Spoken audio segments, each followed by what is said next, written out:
থাকবে না। সুকান্ত তুই আয়, কবে আসবি নোটিশ দিয়ে আয়। আয় শুভেন্দু আয়, আয় শুভেন্দু পাশা, ছাগল পাঠা শুভেন্দু আয়।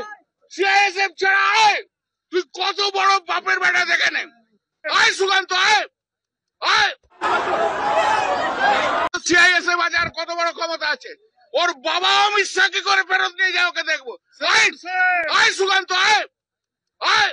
সিআইএসএফ ছাড়া আসবে আয়, চলে আয়। কত তোর লোক আছে, আর আমরাও লোক নিয়ে যাবো আমাদের লোক। কোন সিআইএসএফ থাকবে না, কোন বিএসএফ থাকবে না, কোন পুলিশ থাকবে না। সুকান্ত তুই আয়, কবে আসবি নোটিশ দিয়ে আয়। আয় শুভেন্দু আয়,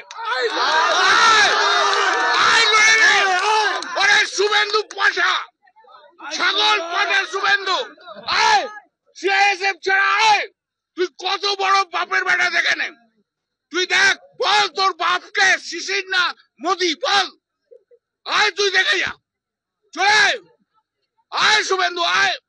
পুলিশ ছাড়া তুইও থাকবি, পুলিশ ছাড়া আমরাও থাকবো। বাড়ি ফিরবি কিনা দেখে নেবো।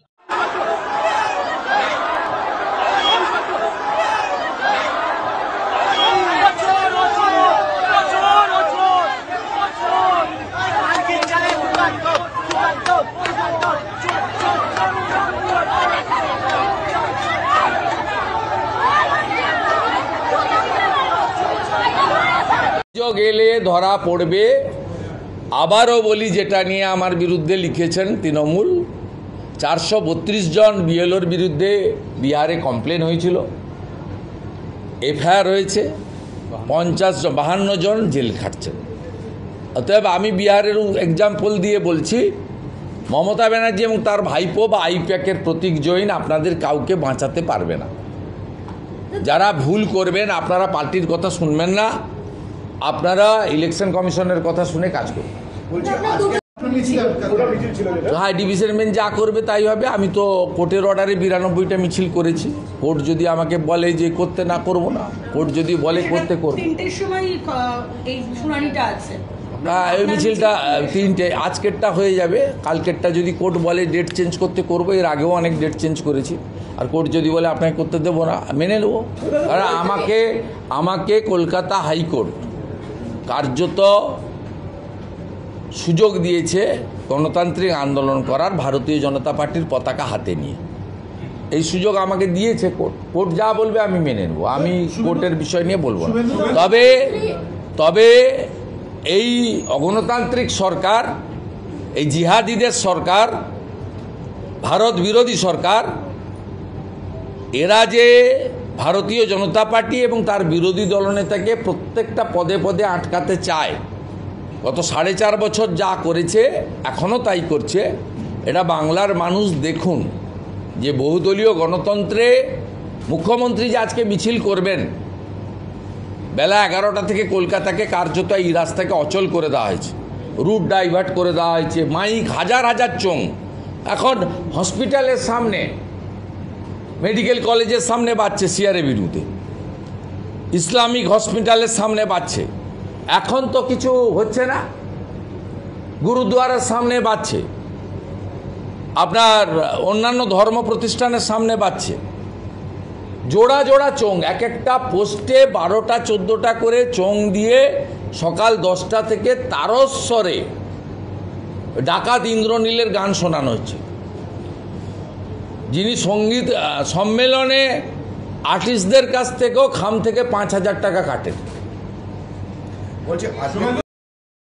তারা এখানে কাজে ব্যস্ত রয়েছেন এবং গোটা প্রক্রিয়াটি ইতিমধ্যেই শুরু করা হয়েছে।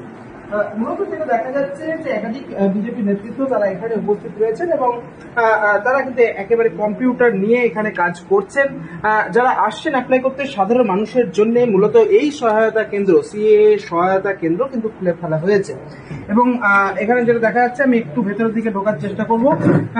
আমরা দেখতে পাচ্ছি বিজেপি নেতৃত্ব যেরকম এখানে উপস্থিত হয়েছেন, পাশাপাশি আমার সঙ্গে এমন একজন রয়েছেন যিনি বাংলাদেশ থেকে এখানে এসেছেন এবং তিনি তার অভিজ্ঞতার কথা জানাবেন। মূলত কি কারণে আপনি এখানে এসেছেন?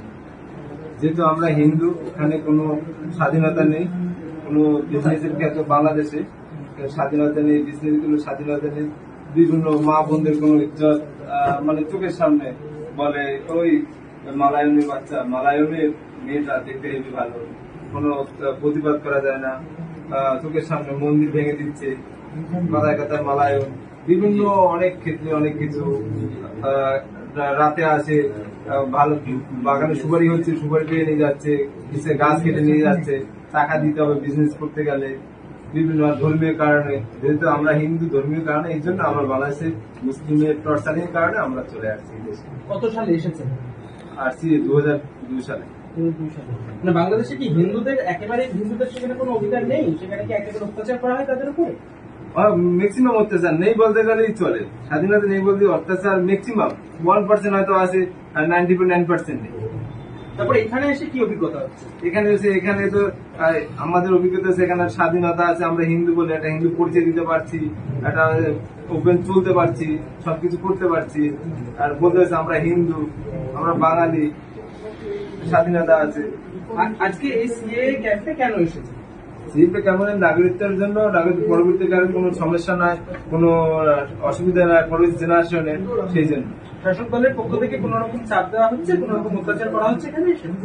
এখানে হয়নি, বিভিন্ন পাড়ায় হচ্ছে, দেখছি বিভিন্ন জায়গার লোককে বলছে, সমস্যা শুনতে পাচ্ছি, সমস্যা হচ্ছে সিএতে অ্যাপ্লাই করলে চলে যাবে, নাগরিক থাকবে না, বিভিন্ন সমস্যা হচ্ছে, লোকে বলছে, শুনছে।